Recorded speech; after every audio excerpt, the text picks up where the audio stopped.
Good morning po sa inyong lahat. Can I hear a hey? I will be your host for today. My name is Dijon. Para hindi nyo malimutan ang pangalan ko, hindi dito, hindi doon, Dijon. What's my name? Hindi dito, hindi doon. What's my name? Yan. Can I get an A? Parang yung A natin medyo luma na, no?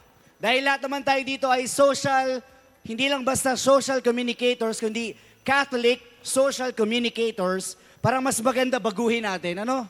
When I say A, you say amen. A! A! Para mas malakas pa yung akin, A! Good morning, everyone! Yesterday, magkaroon lang tayo ng konting recap. We were jam-packed with 2 sessions from both experts. And we're blessed to have brilliant people to share their knowledge to us.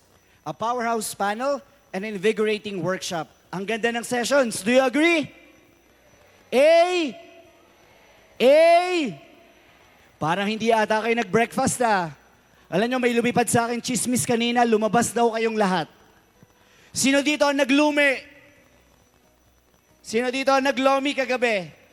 Tumikim ng luming Batangas. Masarap ga? Yo, nasa likod, masarap. Okay. Also, yesterday, we had a powerhouse panel na nag-share sa atin ng iba't ibang insights. Nagsama-sama lahat ng magagaling. And we had so many inputs, ideas, opinions, and tips kung paano makaka-create ng sacred spaces online. So, marami ba kayo nakuhang tips? Yes, baka mamaya marami na tayong mga TikTokers dito. Or baka maging producers in the future. Siyempre, dahil nagkaroon po tayo ng workshop kahapon, we opened the workshop. Sa pagkakataon pong ito, we will close the workshop, ang ating workshop 1. So we will have sharings coming from the different representatives sa mga grupo. Pero siyempre, marami din na mag-share. Meron din tayong ipamimigay ng mga freebies sa mga mag-share. Gusto nyo ba yon? Hey! Hey! Yan. Kaya kanina tinatawag namin yung mga representatives dahil para mabigay nila yung kanilang mga thoughts na nakuha sa kanilang workshop. At para hindi naman sila lugi sa kanilang mga efforts, bibigyan natin sila ng freebies. Okay. The workshop that we had yesterday is about creating sacred spaces online. Each group will have to share. And let us call on po ang ating mga representatives on stage para po makapag-share ng kanilang mga nakuhang thoughts yesterday. Okay po. So meron po tayong 3 brave souls. Please come in po ang ating mga sharers. Palakpakan po natin sila. Palakpakan na may kasamang hiyawan. Hey! Medyo mahihain po sila Wait lang. Ayan. Okay, welcome po sa inyong tatlo. Palakpakan po natin ating mga brave souls. Okay, bago po sila mag-share, pagpapakilala muna po sila. Pangalan, taga saan, at saka motto sa buhay. Hindi naman, joke lang. Hello, hello. Ako po si Brian Avicilia from Radio Veritas under the Archdiocese of Manila. And my motto in life is... Patola pala to, patola. Patola. Sige, sige.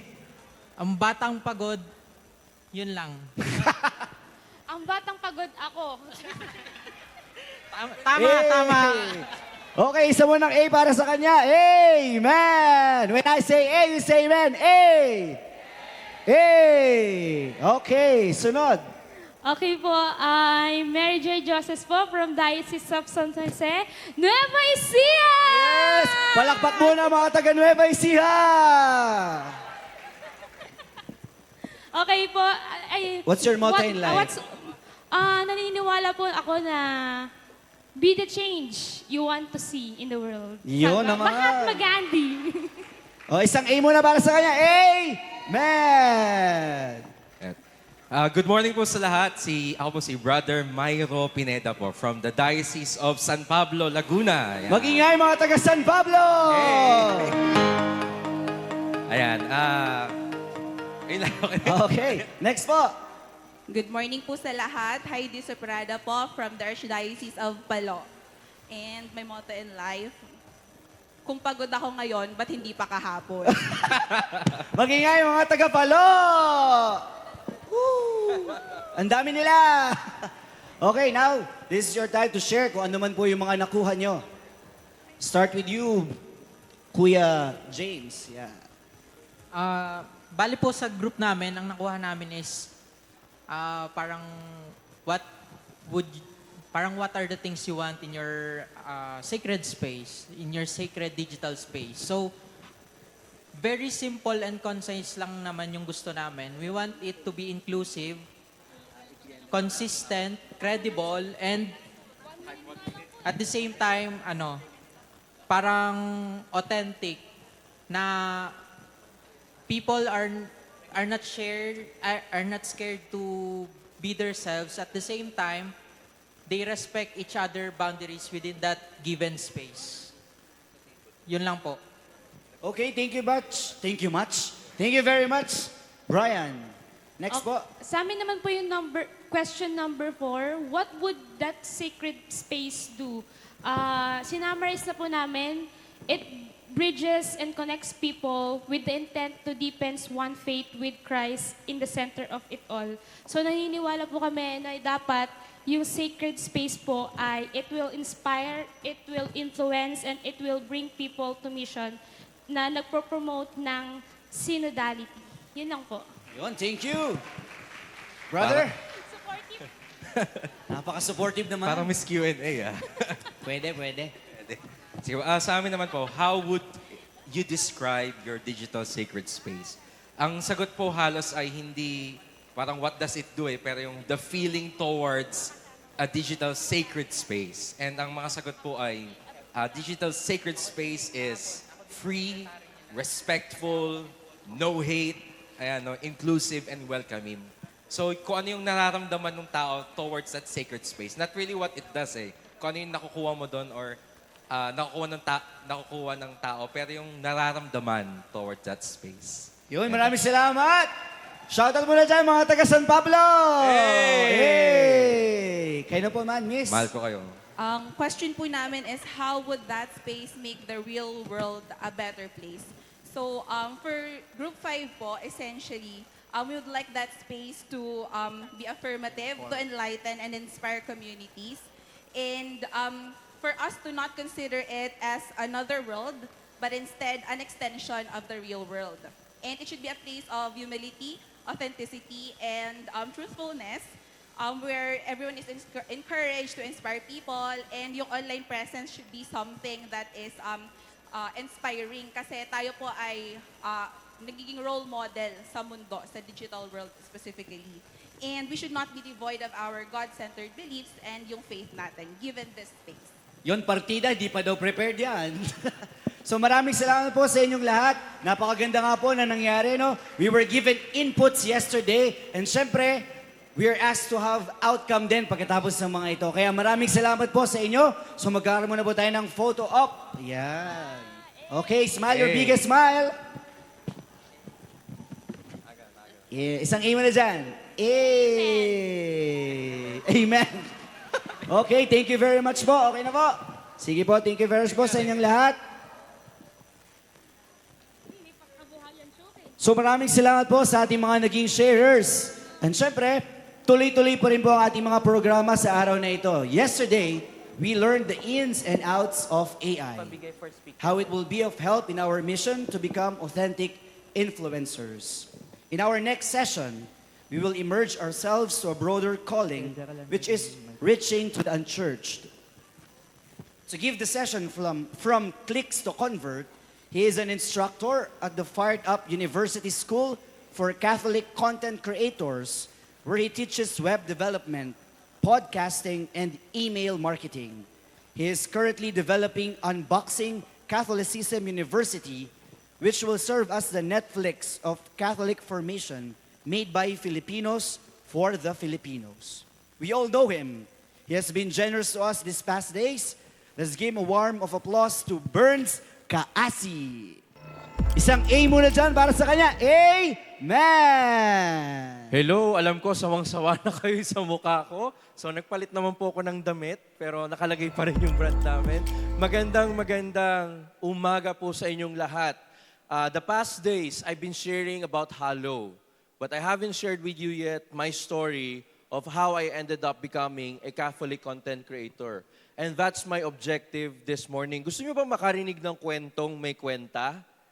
Hey, bago ang lahat, I want to invite everyone to energize themselves. Please stand up, everyone, and choose a partner. Ayan. Kung wala po kayong partner, kahit tatlo kayo or dalawang pairs, I want you to choose a partner, okay?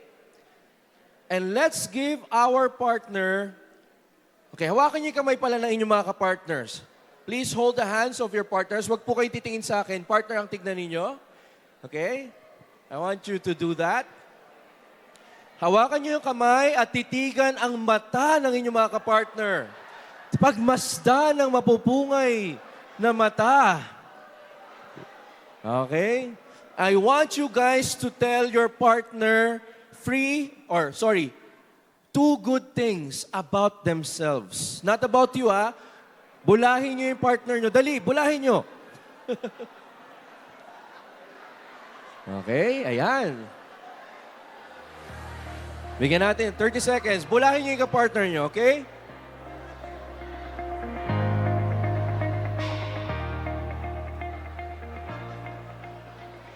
Alright, now this time, what I want you to do is hold again the hands of your partner. Tignan niyo siya sa mata. Wag ako, hindi ako ka-partner niyo.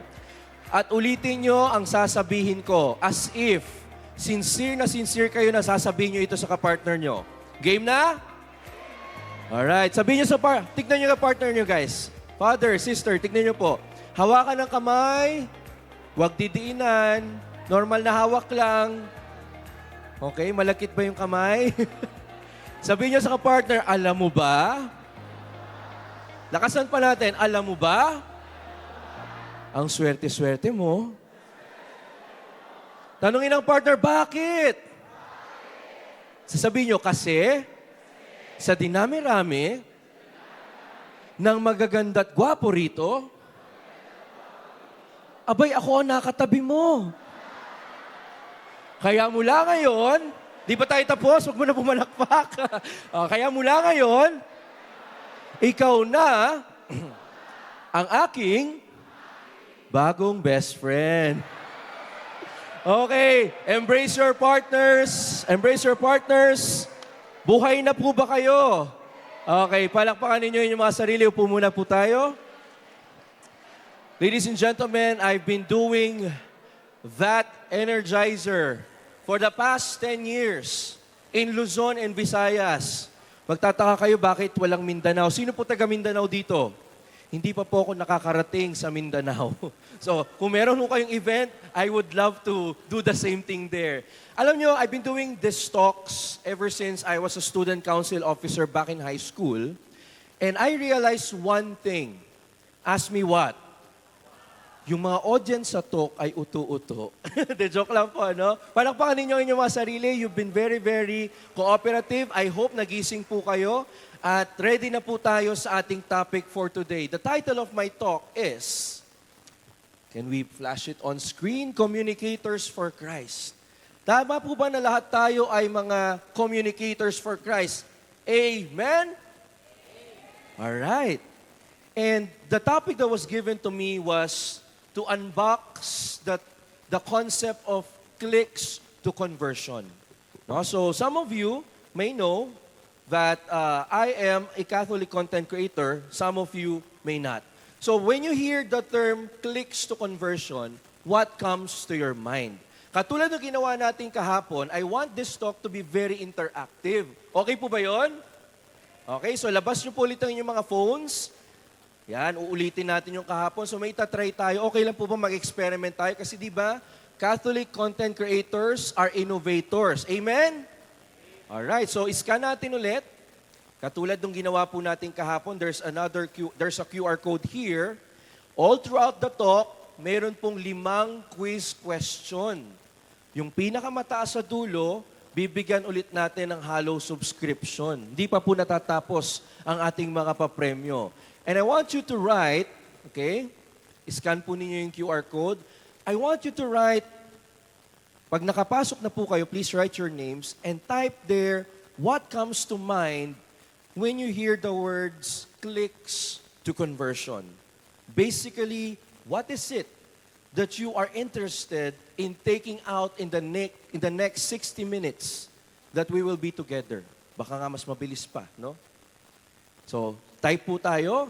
Tech, kung meron tayong music dyan, lagyan natin ng music. And let's see. From this session, I am expecting to learn. Okay, bakit submission is ko? Open natin. Ayan, participants are typing. Okay, insights. Reason why from clicks one is converted. Renewal to recreate. Relevance of holiness in modern times. These are very, very good answers, no? Word of God, good news. Okay? How to bring Christ closer to your audience. Purpose, insights, evangelization through social media. Okay, very good.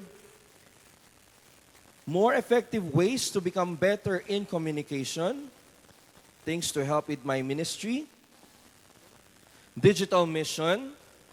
Affirmation and inspiration. To learn Pantropiko. Unfortunately, hindi po ako marunong sumayaw. So, mukhang si Father Franz Dizon po ang kailangan magturo sa inyo ng Pantropiko. Or si Father Albert Garong, kung sino yung mga kakilala kong priest dito. No?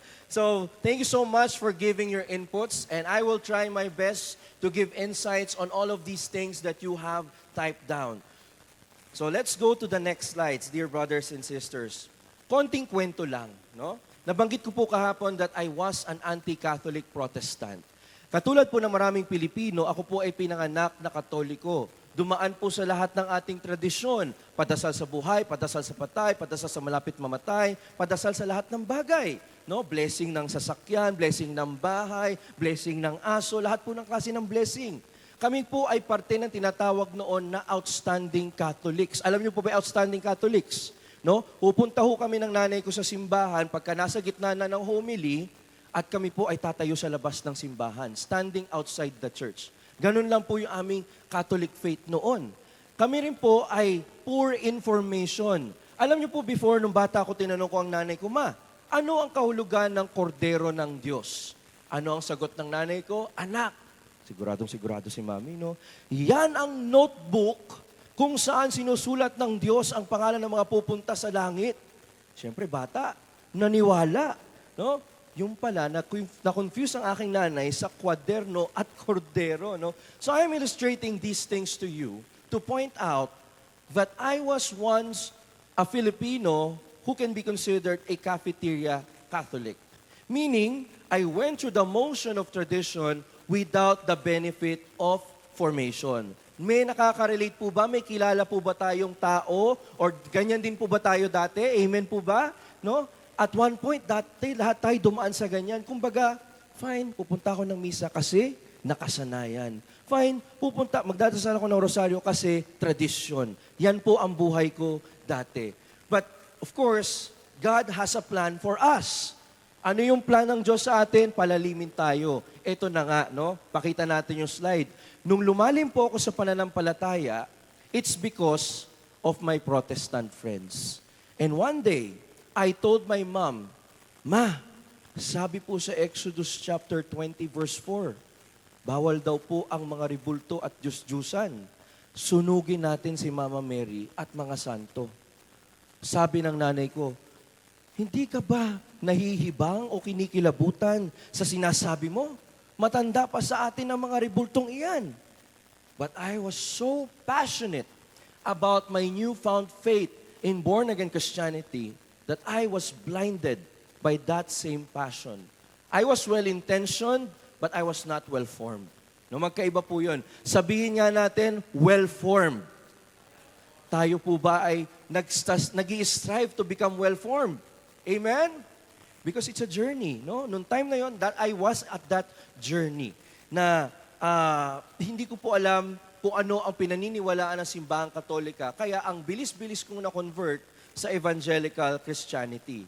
Now, I'll show you a short video where you can watch the whole conversion story of mine that was featured on Shalom World TV. It's an international Catholic TV network. So panoorin po natin itong trailer na ito. If you're interested to know more about my whole conversion story, pwede niyo po siyang i-search sa YouTube. Ay, may audio po ito. Ayan, ulitin natin. Kaya po kaya nating ma-share yung audio at tech? Alright, sige, subukan po natin ulit. Baka yung laptop ko ang walang audio.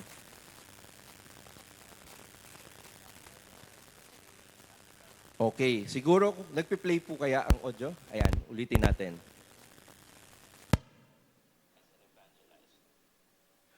Kung hindi man po siya gumana, I can just invite you to watch the video online. Sige po, we can go back to this later. So, question, mag-poll tayo. Sino po sa inyo ang may kakilala, kaibigan o kapamilya na nagpunta rin sa ibang relihiyon? I am very curious to know. Sige, lagay po natin sa inyong mga phones. 96%, 92%, 90%. Kaya ang swerte po nung nasa gitna, no, lahat ng kakilala niya, Katoliko. Walang nag-convert outside the Catholic Church. Yung 5% naman po, still, kailangan pa niyang alamin. Okay? Okay, ayan. 85% sa atin, sa kwarto na ito, at least those who have opened their phones to join the presentation, know at least one person who moved away from the Catholic Church. But as I've said, kahit po tayo ay naging protestante na, no, hindi ko na po babanggitin yung lahat ng detalye ng conversion story. Mapapanood niyo po ito sa YouTube. May dalawa pong version. Yung short version sa Shalom World TV at yung second version po sa Unboxing Catholicism YouTube channel kung saan nakapanayam ko si Father Franz Dizon at kinwento namin kung paano nag-start ang aming ministry. No? So, nung ako po ay nag-aral sa school, ang pangalan ng school ay UANP, ni-require po ako na mag-aral ng, basahin po natin, ano? Ano po yung una? Basahin natin, guys. Social and moral teachings of the church, philosophy and church history.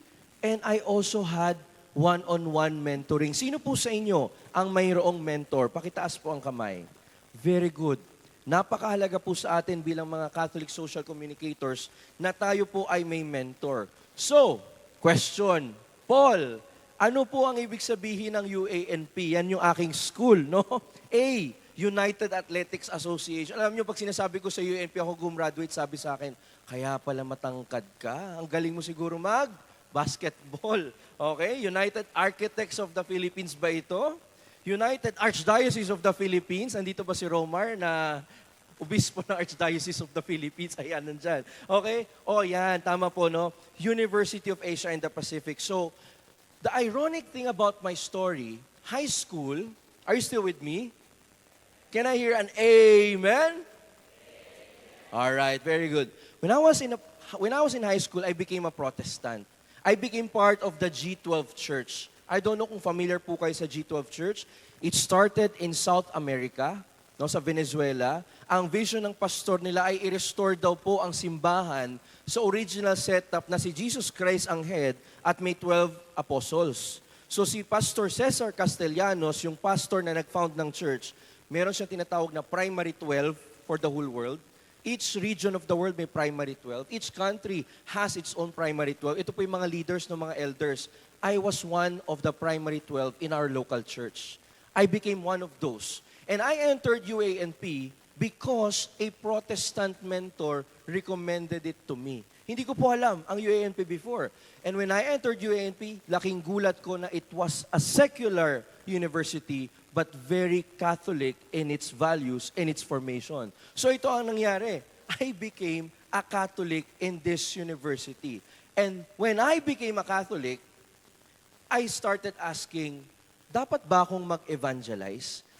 Bakit ko natanong yon? Kasi po nung protestante ako, the way we did evangelization was very different. Ask me how. Pupunta po kami, bahay-bahay. Kakatok kami sa mga pinto. Tatanungin namin si Bishop Juni, Bishop Juni, do you have 5 minutes? Gusto lang namin mag-share ng gospel or good news ng ating Panginoon. Or pwede kong gawin yan, tatanungin ko si Monsignor Pepe, Monsignor, Pag ikaw ba namatay ngayon, pupunta ka ba sa langit o sa impyerno? Ganon yung aming evangelization. Ito po dati ko lang naman to iniisip. Dati pag nakakakita po ako sa bus ng mga madre, ang iniisip ko po, again sisters, dati po ito, hindi ngayon, no? Sinasabi ko, kawawa naman sila sister, pupunta sa impyerno. Because that's how I was trained. That every Catholic will go to hell. Ask me why. Number 1, they worship Mary and the saints. Number 2, they worship their statues. Number 3, they added books to the Bible. Number 4, they invented purgatory. Number 5, they think their Pope is perfect. And yet, when I became a Catholic, I became an avid reader of the writings of the popes. And that's how I learned that we Catholics have this duty of evangelization. Alam nyo, one afternoon, I was just chilling at home. Akala ko talaga, sabi ko, Lord, paano ako mag-evangelize? Kakatok ba ako sa mga pintuan ulit? Kayo po ba'y nakapangumpisal na? Nakapag-rosaryo na po ba kayo? Kayo po ba ay umattend na ng Sunday Mass? No Catholic, wala tayong ginagawang ganyang klaseng effort as Catholics, di ba? So ang tanong ko, paano? At tayo ba ay dapat mag-evangelize? So habang nagpapahinga po ako one afternoon, nakikinig ako ng Catholic Answers Podcast. Familiar po kayo sa Catholic Answers Podcast? Sino po ang familiar? Taas natin ang kamay natin. Ayan. Habang nakikinig po ako sa Catholic Answers Podcast, mayroon pong protestante na tumawag para magtanong tungkol sa ating pananampalataya. So hindi ko na po naalala yung tanong, pero ito ang hindi ko makakalimutan na gusto kong ibahagi sa inyo at sana hindi nyo rin makalimutan. Tanungin nyo kung ano? Mas malakas. Ayan, nakakatuwa. Very cooperative ang ating audience. So, tinanong po nung host ng programa, by the way, we are curious. You called a Catholic program and you're not a Catholic. Why are you not a Catholic? Ang sagot ng protestante, I am not a Catholic because simply no one invited me to be one. No one invited me to be a Catholic. Can you hear that, guys? Ladies, brothers and sisters, nung narinig ko yun, I was so shocked and I started reflecting, gosh, sino na-imbita ko sa simbahang Katolika? Dati every Saturday, nag-iimbita ako sa kalsada, sa palengke, sa bus, sa park. Bakit ngayon wala akong naiimbita sa ating mahal na pananampalataya sa simbahan na itinatag ng ating Panginoong Jesucristo? And that's when I started unboxing. Ano ba ang dapat kong gawin bilang isang Katoliko? And that's when I learned how the popes have taught us about evangelization. But before that, meron muna tayong quiz bee ulit. Okay? Para hindi kayo makatulog, mamaya tulugan nyo ako. So, quiz number 1. Kanina po lang, ito po, may score na ha. Pabilisan tayo. Clue. Kailangan po makita ninyo yung mga pictures na nasa phone ninyo. Ayan ha, ready na po ba kayo? Pasok muna kayo guys. 34 players ready. 49, 50, 60, 70, 80, 90, 100 plus. Ayan, nakakatuwa. Ang dami. Palakpakan nyo muna yung mga sarili. Very good, guys. Alright. 143, 146.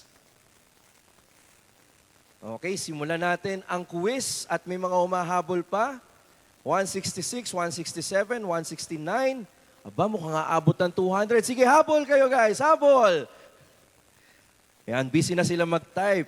176, 177. Siguro we can start. Hahabol naman po yung iba. Question number 1. Sabi ko, di ba, I learned about the teachings of the Pope. How well do we know our popes?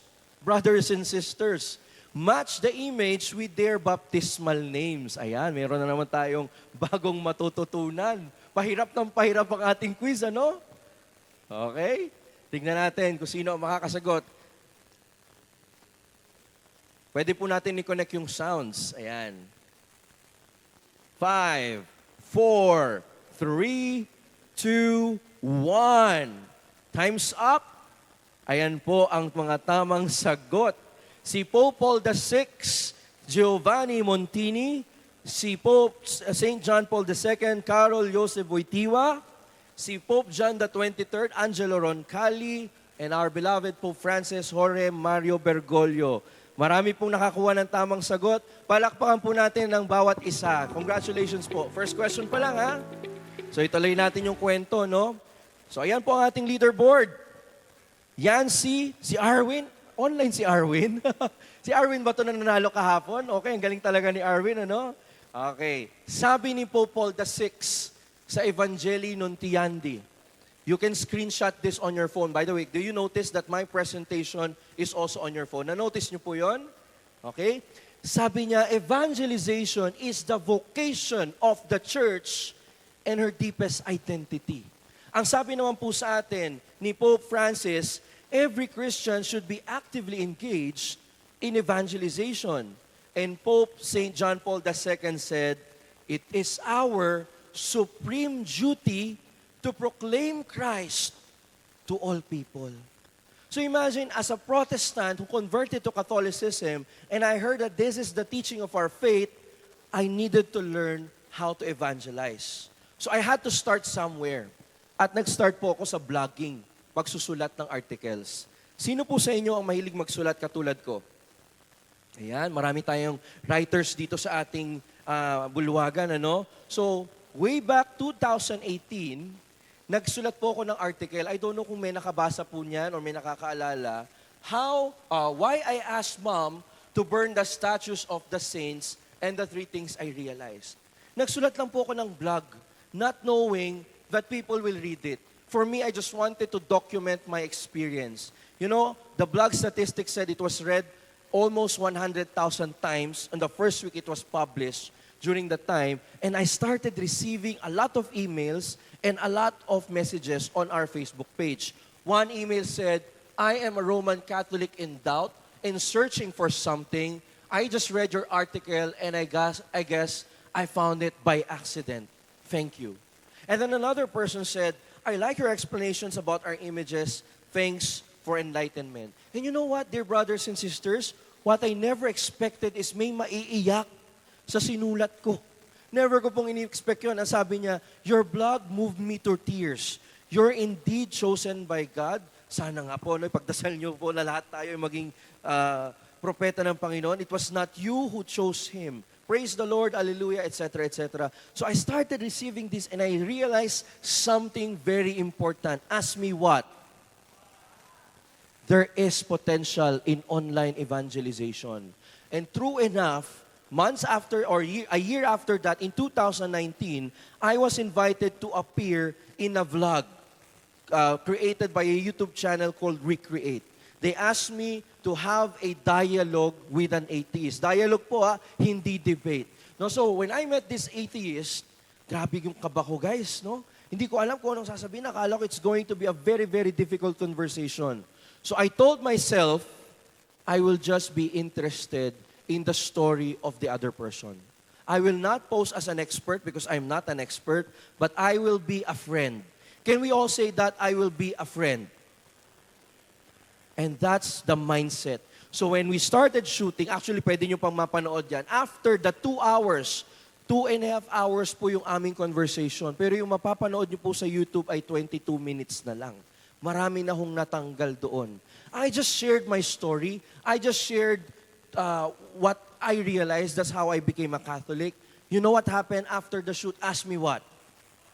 2 things. Number 1, the cameraman who was shooting the video came up to me and told me, Burns, I'm a Protestant, but you told me something I never heard before. Can you give me books that I can read to know more? And I started listing down the books. Then the producers came to me and they told me, Burns, we are not Christians. We actually don't know what to believe in.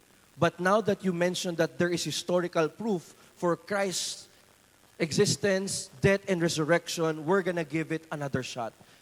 That's how I realized that, wow, guys, magkwento lang pala tayo, mayroon tayong may evangelize. Sabihin nga natin yun, magkwento. And that's how I started seeing may potential ang online evangelization. So I started discerning more, Lord, how do you want me to continue doing this for you? Now, question, Paul lang, may nakakita na po ba nung dialogue na yan nung 2019? Trivia, alam nyo po, later on na-realize ko, after namin i-shoot yung video, yung 2019 pala, it was declared by the church as the year of dialogue. No? So I don't know, fathers, kung tama po pagkaalala ko, basta ang pagkaintindi ko noon, yung 2019, dineclare na Year of Dialogue, and we had that interesting conversation na pwede nyo po mapapanood sa YouTube. But then, here's a thing. I had a brand dilemma. Can we all say dilemma? Ang dilemma ko, I have a business. I'm a financial consultant ever since, hanggang ngayon po, 5 years na.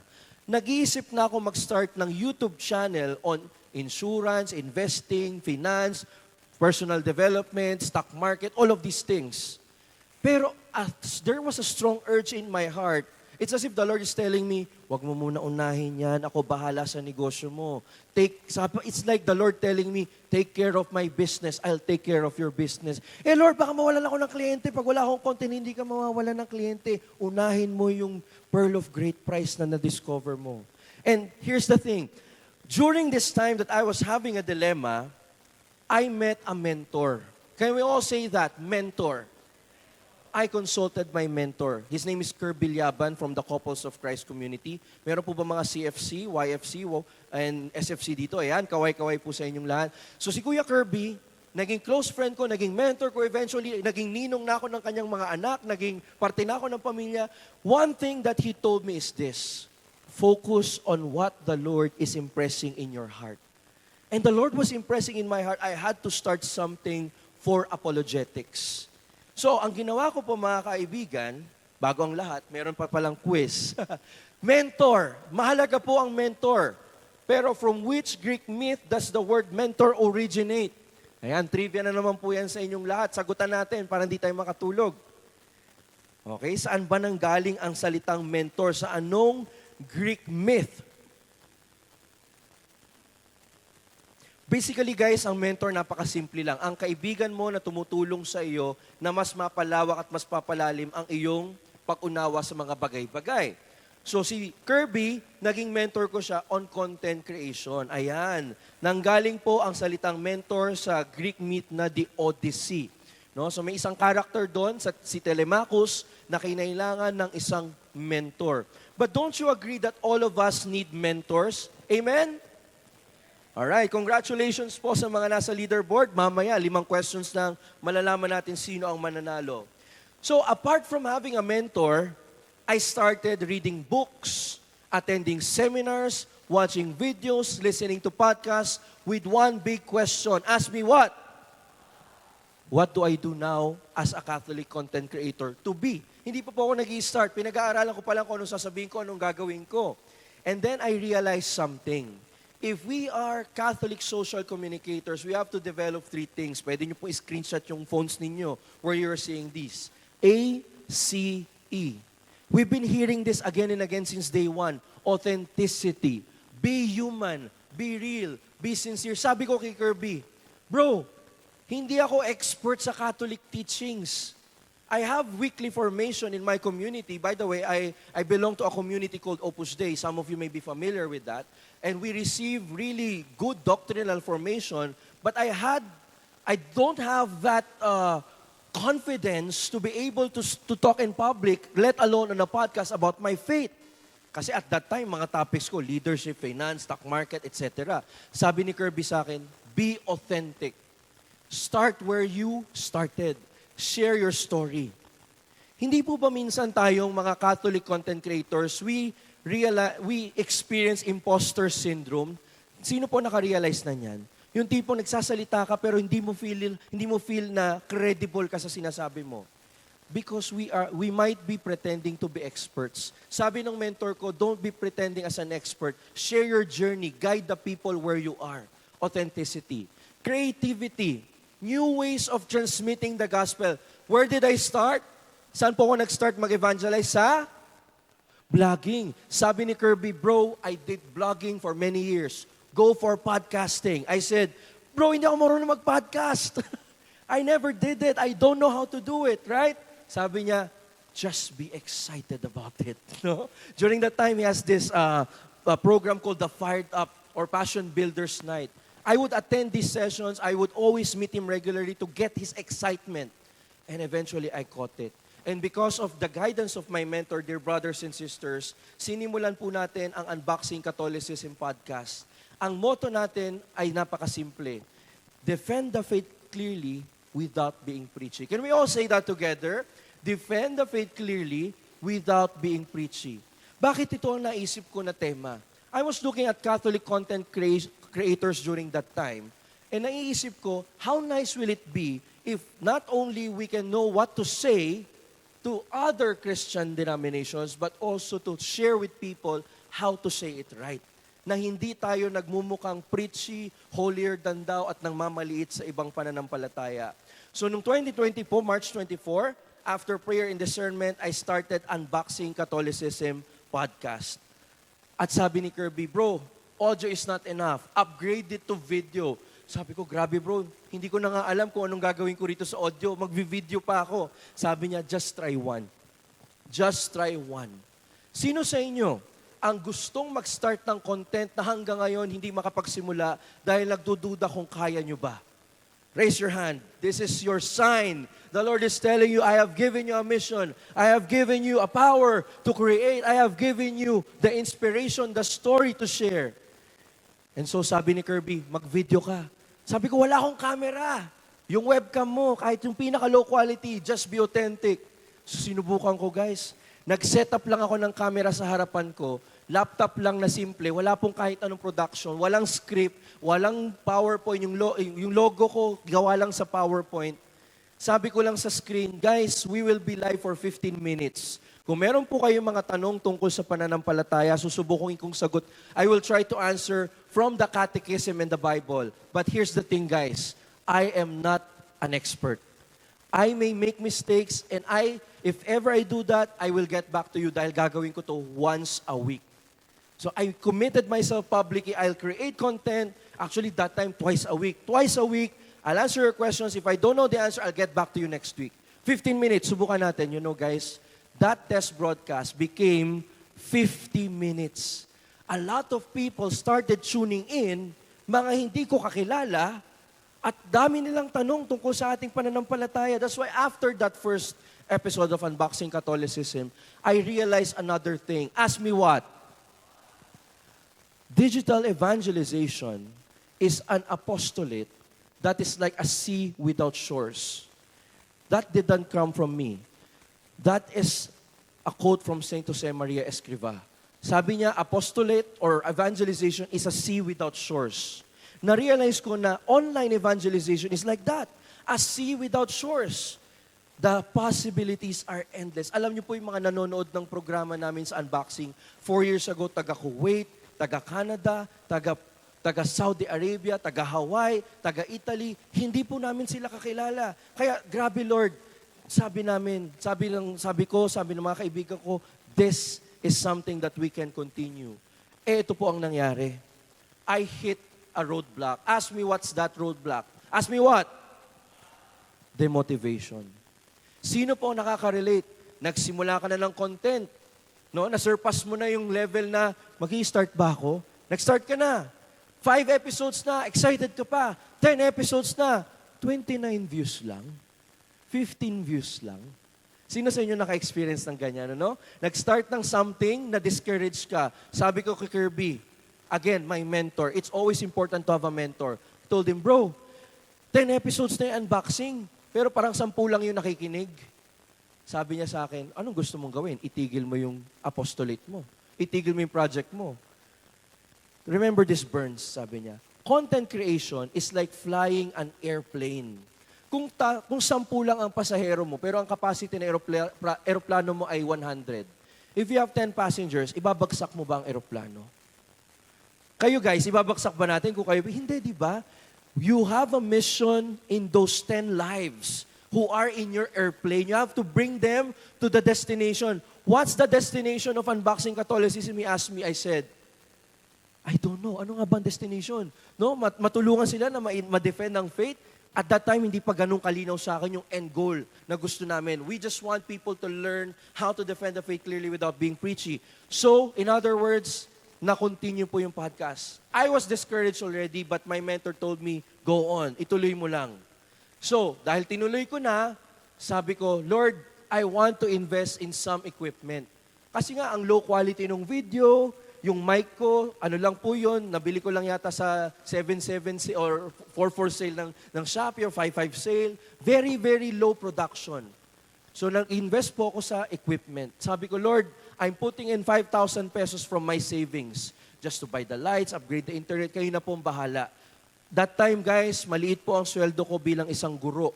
No, alam naman po natin that teaching is really a vocation. As a teacher, I did not have a huge savings, but kumurot po tayo out of faith. Sabi ko, Lord, you invited me to this mission, I will put money where my mouth is. So I had to put some funds for that. Alam niyo po ang nangyari, it's a miracle. Ask me what? After a few weeks or a few days, someone messaged me from Kuwait. Sabi niya, Brother Burns, nakita ko yung unboxing Catholicism. Grabe, alam mo, ang dami kong tanong. Nasasagot yung mga tanong ko. Finally, nagsisimba na ako ulit. Pwede ko bang mahingi yung iyong bank account? I will send a little amount. Sabi ko, sige po, naninibago ako. Guys, hindi ako sanay na may magdo-donate sa akin dahil nakita nila ako sa Facebook. Bago lahat sa akin yan. Binigay ko yung bank account details. Alam nyo, yung little amount na sinasabi niya, nung kinonvert ko sa peso, 5,000 pesos. Higit pa ng mga ilang daan. Palakpakan po natin ang Panginoon, no? When our Lord calls us to mission, He will give us the tools to fulfill it. So bumalik lang po yung ininvest natin. And another miracle that I would really want to share with you is, I met a friend who is here with us. Asan ka, Father Franz? Si Father Franz, hindi talaga kami magkakilala niyan. Nag-meet lang kami ng isang beses sa Veritas, nung isang beses na meron akong kailangang i-promote na programa. After nung programa ni Father Franz, yung katoktahanan, nagpalitan kami ng numero. Father Franz, parang 1 year yata tayo hindi nakita, no? Kasi pandemic na eh. Pero sabi ko, Lord, parang gusto kong may co-host sa aking podcast na Unboxing Catholicism. Sino kaya ang co-host ko? I was praying about it. Bandang gabi naisip ko, bakit kaya hindi ko tanungin yung pari na na-meet ko sa Veritas 1 year ago? Si Father Franz Dizon. Sabi ko, mukhang magaling sa apologetics, madaldal, magkakasundo kami. No, bagets, madaling makasama, ka-vibes ko. So excited ako. Ito ang nangyari. Tanong niyo kung ano? Nakalimutan kong i-contact si Father Franz. No, nakatulog ako. Kinabukasan, ito po, hindi ako nagbibiro. Grabe talaga ang milagro ng Panginoon sa mga bagay-bagay. Si Father Franz, pagising ko, nakita ko na may message sa cellphone.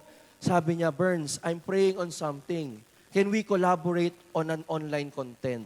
Abay, syempre. Sabi ko kay Father Franz, Father, libre ka ba sa Biyernes? Pumunta ka sa podcast ko at doon po nagsimula ang aming collaboration sa Unboxing Catholicism. Hanggang ngayon po, sa Halo, magkaibigan po kami. Father, I did not realize until yesterday na almost 5 years na pala tayong magkaibigan. Palakpakan po natin ang Panginoon. So the story of my conversion was also featured on a magazine. Eventually, guys, I did not expect this. I started working with someone na idol ko lang nung bata ako, na binabasa ko lang yung mga libro niya on the stock market kasi nga that's my thing, no? And we ended up knowing each other through the feast, si Brother Bo Sanchez, and he became a really good friend and mentor na kahit love life, no, magtanong ako ng advice ng love, magbibigay siya ng advice. That's how kind he is. Now, question. Okay, quiz number 3. Dahil mukhang inaantok na yung iba sa atin. What is the name of the huge community that Brother Bo started in the Philippines? Nabanggit ko na kanina. Nadulas ako. Sorry po. Okay?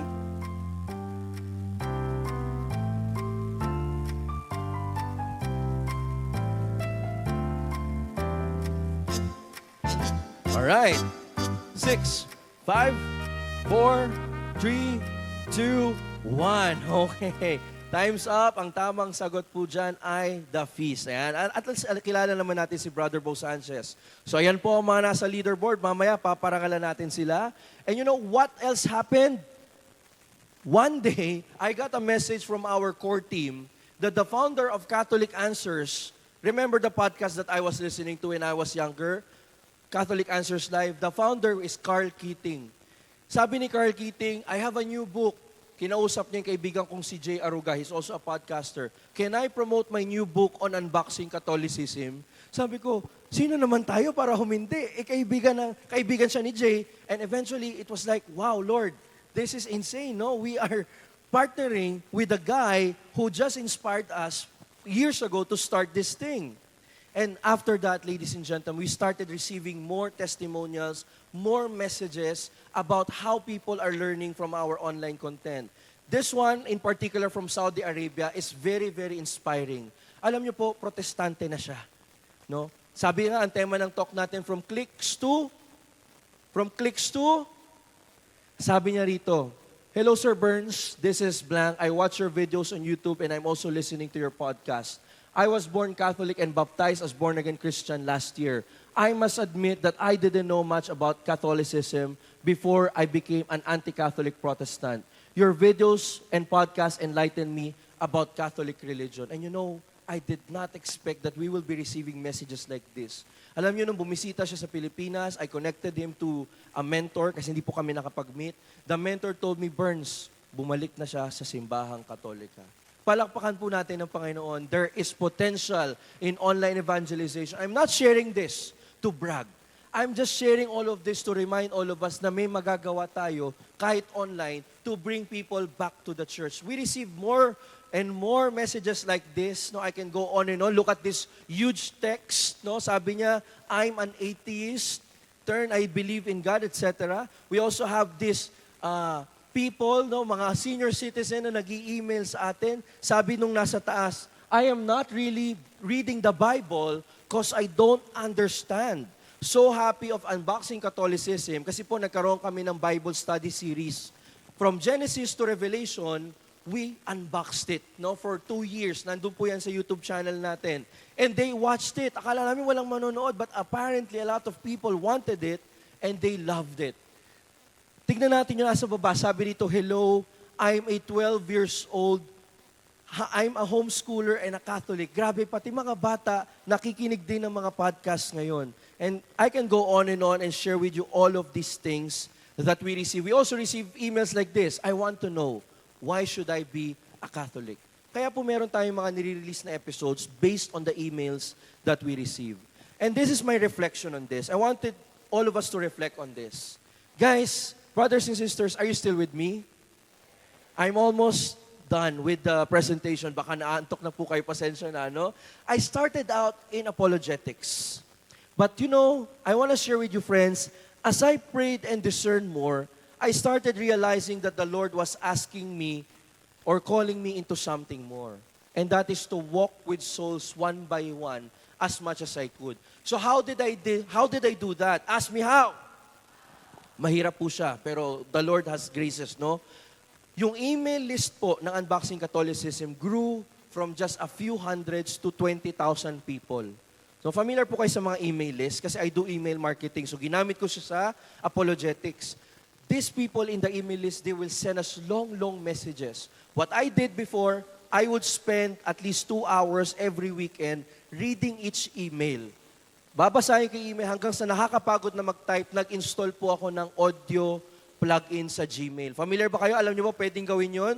Kung pagod kayo mag-reply ng nagta-type, mag-reply kayo with your voice. So ang ginagawa ko, each person na nag-email sa unboxing, sinasagot ko yung tanong, sinasagot ko yung kanilang mga reaction via voice sa email. And na-realize ko, grabe, ang hirap pala ng buhay ng mga santo, no? Imagine nyo na lang yung buhay ng mga santo, everyday millions are praying to them. Eh tayo nga mga tao, konti lang yung nare-receive natin, overwhelmed na tayo. Umabot po sa point that I had to hire an assistant to go through the inbox, hindi para replyan yung mga tao, kasi gusto ko po talaga ako nagre-reply, but to just evaluate kung kailangan ko ba ng reply nito or pwedeng meron kaming canned response. And I realized that there is also potential in email ministry. Can we all say that? Email ministry. Marami pong nangangailangan ng accompaniment sa digital world, and email is a tool that we can explore. And I also realized, dear brothers and sisters, that in apologetics, we need 4 areas to be developed in our lifetime. Disposition. Meron pong sumulat sa akin, "Dear Brother Burns, paano po ba maging apologist? Kasi buong buhay ko, failure ako, minamalit ako ng mga kaibigan ko, binubuli ako. I want to learn how to defend the church so that I can prove to my friends that I am worth something." What do you think of that disposition? Yun po kaya ang tamang dapat nating gawin sa evangelization? No, mahalaga po sa atin yung disposition. Discernment, dialogue, doctrine. Those are very, very important things for us. And I realize that all of this, no, lahat po ng ginagawa natin online, it should lead to one thing. Okay? Are you still with me? I realized, naalala niyo sa quiz kahapon, there was a quote by St. John Paul II. He said, the Eucharist is the source and the summit of all evangelization. So I reflected on that, dear brothers and sisters. How can I make the Eucharist become my source of evangelization? That's when I started consulting my spiritual mentors in our community. And they told me, the Mass should be the source of your inspiration. And through it, you should also strive to bring people back to the Mass. So this is an idea I want to propose to you. We don't have all the time to unbox this now. Reflect. Are the activities, programs, projects that we do as a social communications ministry leading people back to communion? That's a good reflection for all of us. I realize that that is our greatest mission, the deepest mission, to bring people back to communion with the Eucharist. No? So yun yung na-realize ko that this is the goal. Ito yung goal ng ating apologetics. Ito yung goal ng ating evangelization. He is the goal. The goal is not to prove that the Protestant is wrong. The goal is not to prove that you are so intelligent and you know all the answers. The goal is not for you to just bring him to an event in the Catholic Church. The goal is for one day to see the people we are ministering receiving the body, blood, soul, and divinity of our Lord Jesus Christ in the Blessed Eucharist, in the Holy Mass. Amen po ba? Let this sink in. Until now, ladies and gentlemen, I am still reflecting on how we can do this. We don't have all the answers now, but at least we have the vision for it. And now to continue the story, now I'm nearing the end part. I don't know how much time left do I have. No, please just tell me. There is one prayer request from a friend that changed my life. Ask me what? Mas malakas. Ask me what? Mayroon po akong isang kaibigan. Sabi niya sa akin, Burns, I have a special intention. Please pray for me. I asked, what is that? Sabi niya, pray for me because I applied for Halo. No, meron po akong kaibigan na nag-apply sa Halo. Sabi ko, oh, may vacancy pala ang Halo sa Pilipinas. Anong in-applyan mo? Sabi ko sa kanya. Sabi ng friend ko, ang in-applyan ko ay head ng Philippine Content and Operations. Sabi ko sa friend ko, okay, good. Pagdadasal kita. Good job. At that time, I was in a career transition. I didn't know that I will still go back to employment or having a boss or anything like that. But then, months after that, my friend told me, Burns, I didn't get in.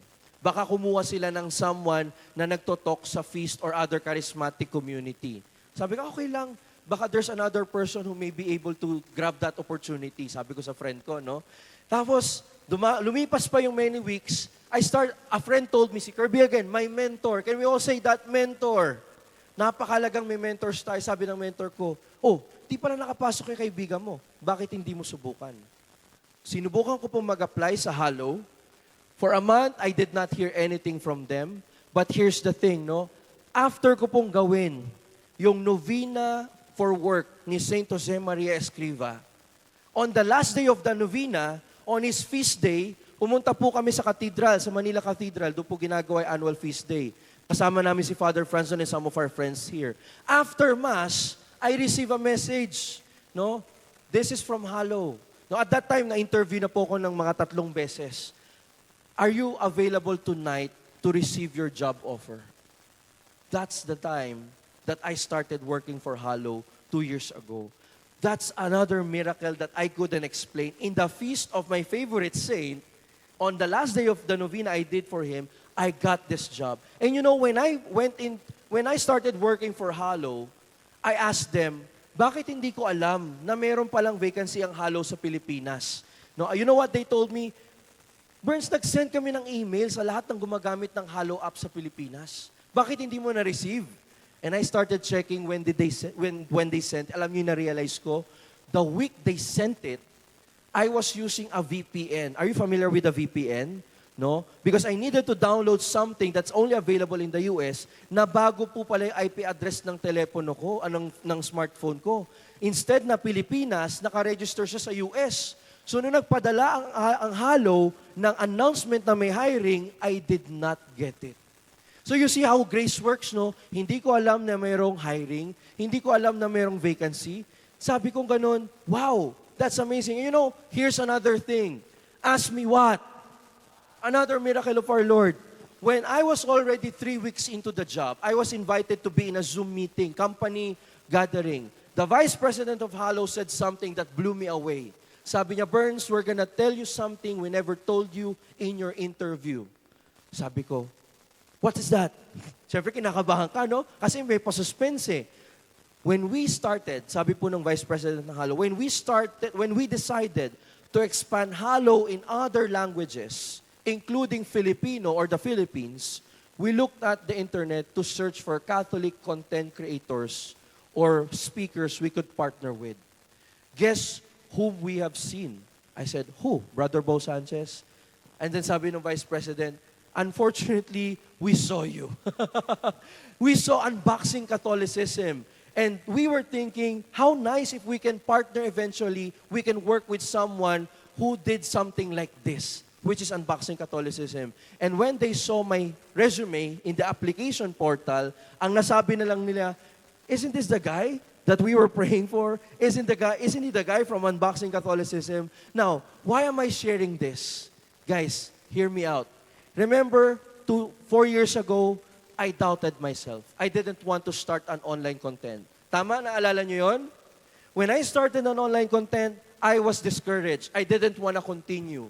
And yet, my mentor guided me and pushed me, and I didn't know that that will be a factor in the most life-changing career opportunity that I have now, which is to be the head of Halo App in the Philippines. Alam niyo po, sobrang life-changing no experience na last year, I had so many kwento na hindi ko makikwento lahat ngayon, but I'll just share with you some of them.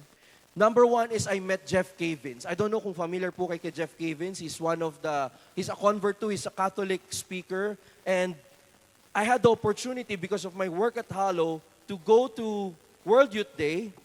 And before World Youth Day, I went to the US and I met really, really awesome people. I don't know if you know Trent Horn, Dr. Scott Han, si Kimberly Han. And I think yung highlight ng World Youth Day experience ko, apart from seeing the Pope and meeting Cardinal Tagle, was to have this 2-hour breakfast with quote-unquote Jesus himself, because he works with us in the Halo app. So it's like having a meal with Jesus. And when I was there, alam nyo guys, nakaupo ako doon, no? Sabi ko, nag-uusap kami, nagkikwento si Jonathan. I was just reflecting. I was thanking the Lord and telling him, Lord, thank you for always believing in someone as weak as I am. Thank you for calling us to a mission that seemed impossible at first, and now here we are, and there's more that you're going to ask us to do. Help us to continue the ministry you started with us. So, nakakatuwa po guys kasi ang dami-dami naming napag-usapan dito sa meeting na to. We invited Jonathan Rumi, so I hope no pagdasal natin mga bishops. Sana po ma-invite natin si Jonathan in the next conferences dito sa Philippines. That will be awesome. But speaking of him, quiz number 4 of 5. Kaya malapit na po tayo, ha? Ready na po ba kayo? Ayan. Quiz number 4. Lagyan natin ng background music tech kung kaya natin. Ano ang pangalan ng actor na gumanap na Jesus sa The Chosen?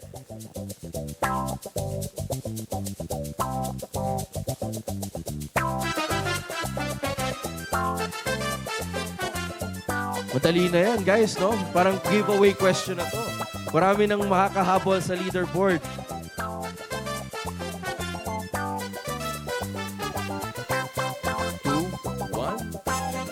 Alright, the answer is, of course, yan, si Jonathan Rumi po, ha? Feeling ko nagjo-joke na lang yung mga pumili na ibang answers. Ayan po, congratulations sa mga nasa leaderboard. Mamaya natin sila i-congratulate. So after that trip to the US, I went to other countries like Rome, Vatican, etc. And I really realized how global the Filipino faith is. Sinabi na rin po na ibang mga speakers to, and I wanted to reiterate na kahit saan po ako nagpupunta, laging may Pilipino. And now, at the last part of my talk, I will highlight some quote-unquote conversion stories that we have been witnessing from those who are using the Hallow app. Sabi na isang teenager, I am only 14, but I learned that the more I pray, the closer I feel towards God, which leads me to complete joy. I've used Hallow app for a couple of days now, and I'm in love. You've encouraged me to become closer to the Bible and the Word of God. Thank you so much. You changed my life. A young person falling in love with the Bible because of technology. Praise God for that, right? From another teen, through your app, I am now able to pray the rosary daily and actually finish a novena. Thanks. From a nun, as a member of a religious order, Hallow helps me to be more consistent with my spiritual life. From a senior citizen, sabi nung anak niya, my mom is 99 years old and I was trying to lead her to pray the rosary, but she wasn't that engaged. I discovered Mark Wahlberg's rosary was on Hallow app and she has prayed it daily ever since. Even my brother, who drifted away from the church, started joining us. My sister-in-law noticed how attentive mom was to Mark's voice in the rosary, and we prayed with Hallow together until our mother eventually died. Alam niyo si Mark Wahlberg po, he's a big star in the Hollywood, and he was so humble enough to really give this family a phone call, to give his condolences and really support them in their grieving process. So what I'm trying to illustrate here, dear brothers and sisters, is there is power in social media. The last story I want to share is this: how a novena saved Abraham. Abraham is not the Abraham from the Bible. He was a teacher from the United States. Si Abraham po nag-download ng Hallow because nakita niya yung ad namin tungkol sa surrender novena. Are you familiar with the surrender novena? Some of you are. Sabi ni Abraham, he's going through a lot of things, and when he saw the surrender novena, he just wanted to do it. Pinlay po niya sa car habang papunta siya sa school, nagda-drive siya. Pagdating niya sa kanyang usual parking spot, hindi niya tinuloy ang pagpapark. Alam niyo po kung bakit? Hindi pa tapos yung novena niya. Sabi niya, I will park in another building para lang makaikot ako at matapos ko yung novena. He finished the novena, parked at another building. He went through his day as normally as possible. At after lunch, he wanted to go home already kasi half day. He started hearing people screaming, shouting, crying. There were loud bangs. Hindi niya alam kung anong nangyayari. He was so confused. He went out of his office, and from there, he saw the usual parking spot that he used to be in. No, naglakad-lakad siya. He realized that the school was under attack. Naaalala niyo po yung mga school shootings sa Amerika? It was one of his school was one of those. And you know kung saan po pumarada yung shooter? Kung saan siya usual na pumaparada.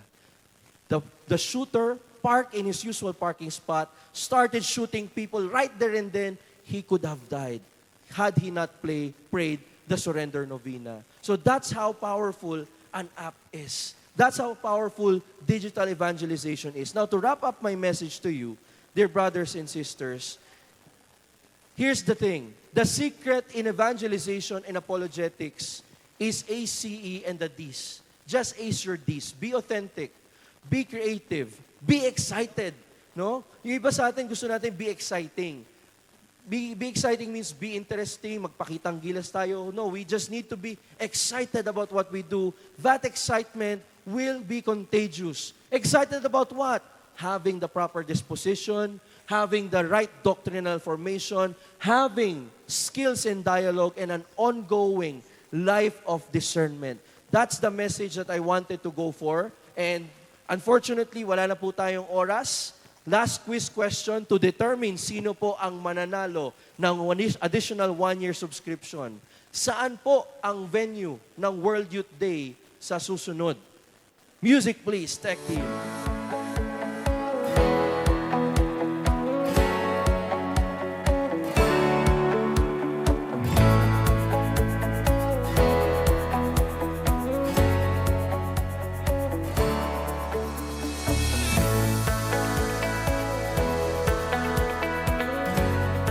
Alright, alam na natin lahat yan. South Korea. So sino po pupunta na Korea? We hope to see everyone there. Ito na po ang final leaderboard natin. Congratulations po kay Dean Jerome. I'm giving 5 people. So if you're here, please just go to the Hollow booth later to claim your prize. Si Jomar ulit. I think meron siya kahapon. Ano? Si Oliver, si Maricar, and ito po si Father Chong again. Nako, maraming pagbibigyan si Father Chong. Ayan po ang ating mga winners. And for everyone else, I'm going to give you a free ebook, 10 tips on defending the faith clearly without being preachy. I-download nyo po yan sa unboxingcatholicism.com/starter guide. At iniimbitahan ko po kayo na subaybayan kami nila Father Franz at ng mga kasama namin sa UC Barkada every Sunday at 8 p.m. Nasa TV format na po tayo. Soon, mapapanood nyo na rin po kami sa isa sa mga TV channels ng ating pananampalataya. Hulaan nyo na lang po kung saan. Ipagdasal po nating matuloy na yan. maraming pong salamat sa inyo mga kaibigan. Unfortunately, kinulang sa oras sa dami ng kinuwento ko. But I had fun with you. I hope, guys, that we can ace our Ds. Be authentic. Be creative. Be excited about the Catholic faith kahit hindi mo pa siya masyadong nauunawaan. And grow deeper in doctrine, disposition, dialogue, and discernment. God bless everyone. Palakpakan po natin, Brother Burns Kaasi. Isa mo ng amen para kay Brother Burns. Hey! Hey, man! Alright. And now we call on Bishop Juni on stage para po pasalamatan si Brother Burns Kaasi. Mukhang marami po ba tayong nakuha na points mula kay Brother Burns? Yan. Oh, we are the authentic influencers, guided by faith. We are the communicators for the Catholic Church. We're here to convey the message of love in every single way. In the digital age where words hold great power, we carry the torch in the sacred hour from Again, let's give a big round of applause to Brother Burns Kaasi. flame for all to view. Oh, let our voices rise. Maraming salamat po. Illuminate Marami po tayong narinig mula kay Brother Burns. And we are all called to be evangelizers.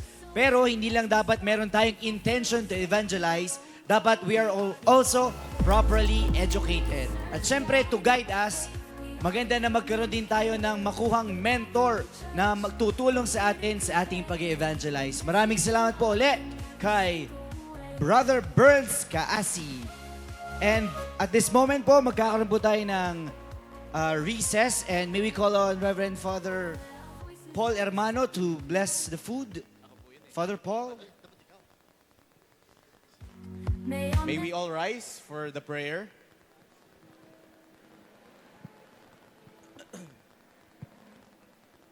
In the name of the Father, and of the Son, and of the Holy Spirit, Amen. Bless us, O Lord, and this your gifts which we are about to receive from your goodness through Christ our Lord. Amen. In the name of the Father, and of the Son, and of the Holy Spirit, Amen. Enjoy your merienda po. To our participants,